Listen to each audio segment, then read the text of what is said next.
afternoon, ladies and gentlemen. Here is another episode of the Real Men of Real Estate, hosted by me, Thomas F Chappell Jr.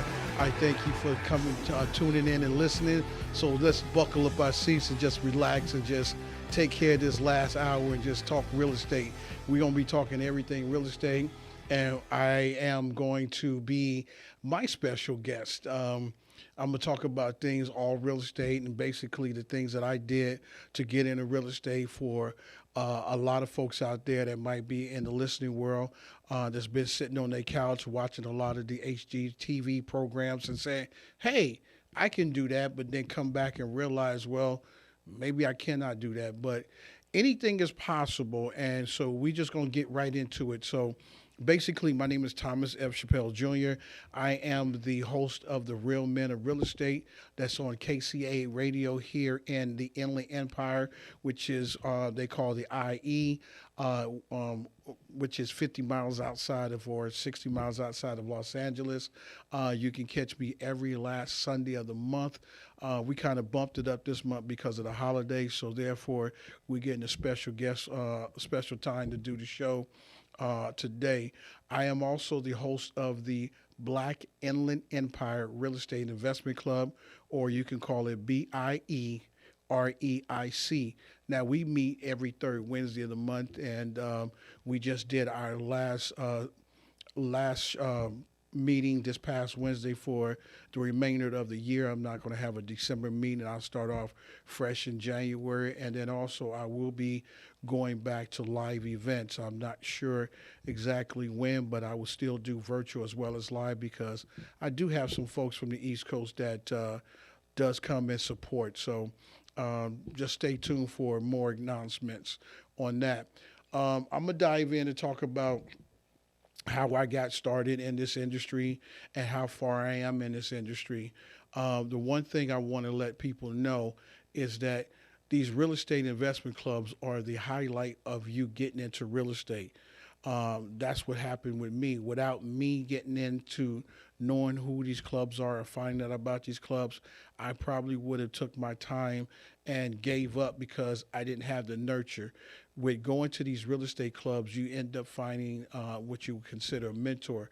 And my definition of a mentor is somebody that's older than you and smarter than you.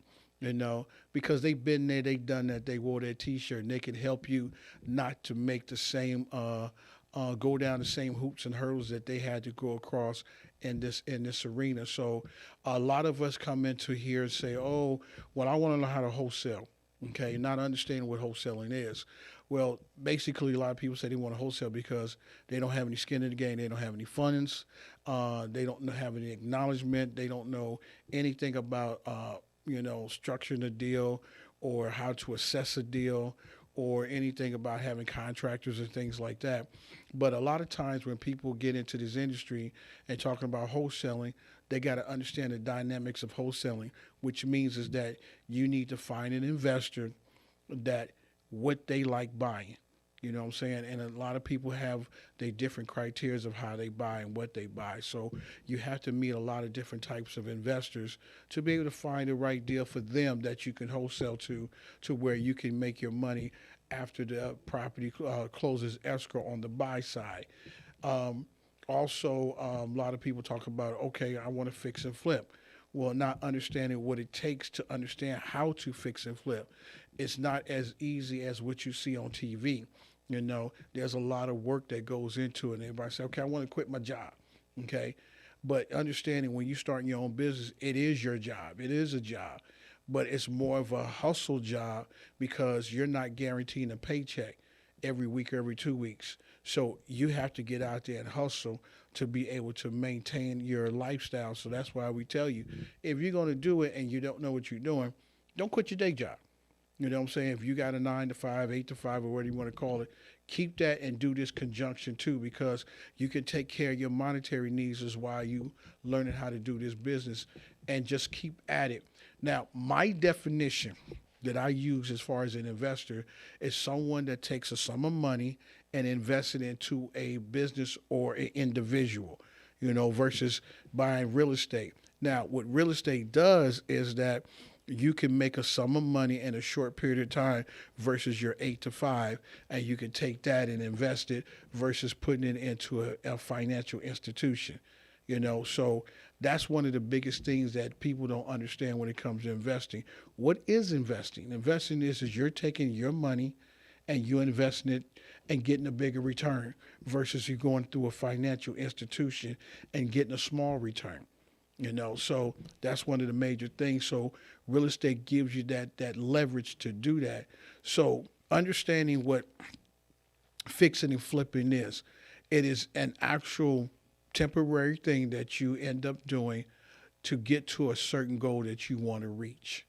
And my biggest thing is to encourage those who might not understand that you can do anything you want, but you have to be, as you would say, coached or mentored to understand, because every real estate has a different facet of things that you can do. It's a lot of things in real estate you can do.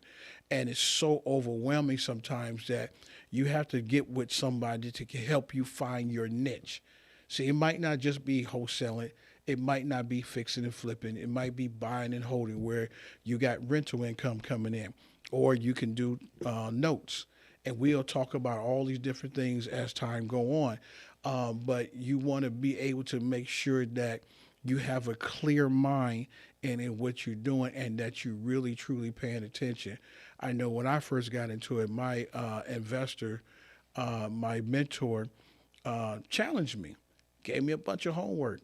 And, I came and said, this is what I want to learn. And he's like, yeah, you just like everybody else say they want to do this. And when they gave me the homework, he like, oh, well, he's not going to come back. Well, unfortunately, I came back. He gave me the homework. I completed the homework. And then he turned around and said, okay, I'm going to give him some more homework. Okay, he gave me some more homework. And he said, this is going to really do it. He's not going to come back. So fortunately, I came back again. By the third time, he said, well, you know what? I got to do something with this guy because this guy is not going anywhere. I'm like a gnat at a barbecue. And the biggest thing is I had nothing else to lose. I was in my late 40s and I was out of my prime when it came to working for corporate America, and things like that. So basically my biggest thing was I listened and I learned. And I've always showed up no matter what. I bugged them. I would go to their office every day, knock on the door, hey guys, what you doing? And didn't want anything, but I wanted to soak up all that information, all that energy to where it can be able to come out of me and make the best of me. And that's what I did. A lot of people don't have that determination. A lot of people don't have that drive and whatnot, but you can get it. You really can, but you got to get all the negative things out of your head. Like the Bible says, you can't put new wine in old wineskins. You just can't do that. You gotta let a lot of things go to renew your mind. And some people just hold on to negative stuff, and basically it stumps them from going any further in life. And boy, it is a hard thing to do when you're wanting to go somewhere and you're fighting all these different demons and all these different things to say, oh, I can't accomplish this, or I don't have this, and nobody's going to believe in me, nobody's going to trust in me, and things like that. No, because I was one of those people until I realized that I had more to give than anything. And that's the one thing I love about it is that, I had a team, and that team believed in me. That team supported me just like I have a team now, and you just got to go with it. You really got to go with it. So now that you've done some of your homework on doing fix and flips, now how do you find out to find a good property? You got to find a good property that's going to give you a good return. It's not just looking in the neighborhood. You got to assess it. You got to look at the comps in the area. And what are comps? They call them comparables. You got to find out within the 5-mile radius of how many houses in that area sold and what they sold for. Then you got to look at the actual property itself. Depending on the year of the property, has it been upgraded?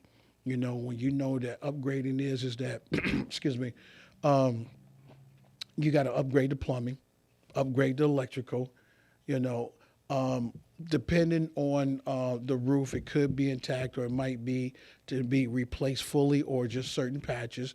Got to check and make sure there's no leaks in the ceiling, different things like that. And you got to check out the foundation, make sure there's no cracks in the walls, make sure the flooring's level, doing the old way is the marble test where I putting the marble in the floor.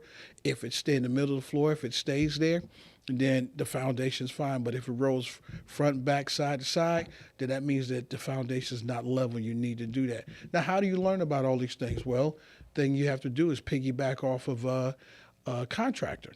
Find out how a contractor assess the property, come up with the numbers to fix the property up, as they call rehabbing. So all these different people that you have to get involved with to help you get where you need to go is as following them, mirroring them, you know, understand what it is they doing, because you just can't come in and say, oh, I saw the HTTP program and this is all it takes and I'll make $350,000. No, that's just not how it is, because the TV show gives you a romantic side of the struggle. It shows you that they didn't made that type of money, but at the end of the day, when the dust settles, it does not show you where the money's been allocated to, because you got to pay this, you got to pay this, you got to pay this. By the time you get it all done, you might walk away with 25, 50, $20,000, and then you're a little upset because you said I make 250,000, but you walked away with less.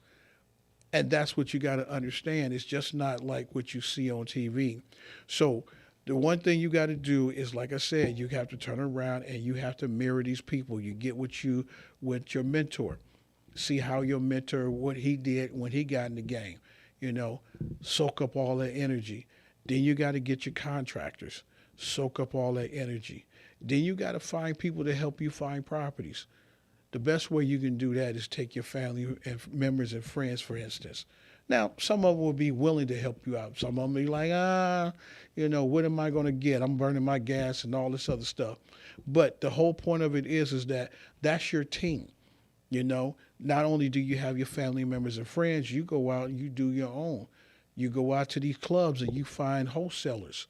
Wholesalers are supposed to have a lot of inventory that they wholesaling out because they don't have a skin in the game. They don't want to do anything else but this. Then you got your agents, you got your brokers, you have your postal people, you have your police officers, the fire department. You have a lot of people that you can incorporate helping you find good deals. And then they help you find a good deal. You end up buying that deal. You give them what they consider what is a finder's fee. Now, a lot of people look for finder's fee. They thinking they're going to make $5,000 or $10,000 every time they do it. It's not like that. It depends on how the property is structured, and depends on how is it structured, depends on how much you'll get out of it. Sometimes you'll get a nice piece of change, sometimes you don't. But that's what it would take. You're just not going to come into this industry and get rich that quick. And that's what they show you on TV, that, oh, I done made all this money, I'm rich now. No, it's not like that. It takes a lot of work and a lot of detail. You have to make sure your numbers work. And they have spreadsheets that can help you. You can go to Bigger Pockets and you can find wholesale spreadsheets and you can find JV spreadsheets. Now, a wholesale spreadsheet is basically the numbers that you would utilize to wholesale the property to an investor that would buy it, or a buyer as you would call it. Get your buyers list together, send it out, and if somebody likes it, boom, they'll buy it from you. And it depends on how long it takes for them to buy. It can be 3 days, 5 days, 10 days, 15, 20 days, or whatever. That's on the buy side. You know what I'm saying? Then what you do is if you JV in it, what happens is that the property will have to be fixed up and go into escrow on the resale side. Sometimes it takes 6 months. Sometimes it takes 30 days. It just depends on what all needs to be fixed up on the property. And then, sometimes when you do fix up, there's some unexpected things that happen that you wasn't expecting, which might take longer. So that's where you get paid on that side. So, and sometimes the JV money is higher than the wholesale money, and sometimes the wholesale money is higher than the JV money. You just got to pick and choose your poison and which one you want to get. Which one can you really obtain? That's why it's important. If you have a day job, Keep that job until you're able to get a lot of deals up under your belt. Then you can move on to something next, you know. So at this point, we're going to take a quick commercial break. We're going to come back and we're going to talk about some other options.